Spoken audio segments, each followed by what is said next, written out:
বিয়ে হয়ে যায়। আল্লাহ রাব্বুল আলামিন তখন বলেন, ওয়া মিন আয়াতিহি আন খালাকা লাকুম মিন আনফুসিকুম আজওয়াজান লিতাসকুনু ইলাইহা ওয়া জাআলা বাইনাকুম মাওয়াদ্দাতান ওয়া রাহমা।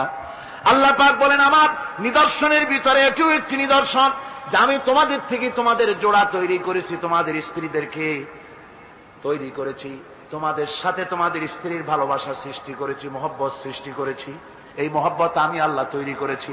আর যখন বুড়ো হয়ে যায় মানুষ, স্বামী স্ত্রী যখন বুড়ার বুড়ি হয়, তখন আর ভালোবাসা থাকে না, তখন ওই ভালোবাসা সহৃদয়তার করুণায় আমি আল্লাহ পরিণত করে দেই। বুড়ার জন্য তখন বুড়ি ছাড়া আর উপায় নাই, বুড়িরও আর বুড়া ছাড়া উপায় নাই। তখন ভালোবাসা কোন বিশেষ কোন অক্ষ নিয়ে ভালোবাসা নয়, তখন একের উপরে অন্য একদম নির্ভরশীল হয়ে পড়ে। আল্লাহ পাক বলেন, এই অবস্থা আমি আল্লাহ সৃষ্টি করে দেই। সুবহানাল্লাহ ওয়া বিহামদিহি।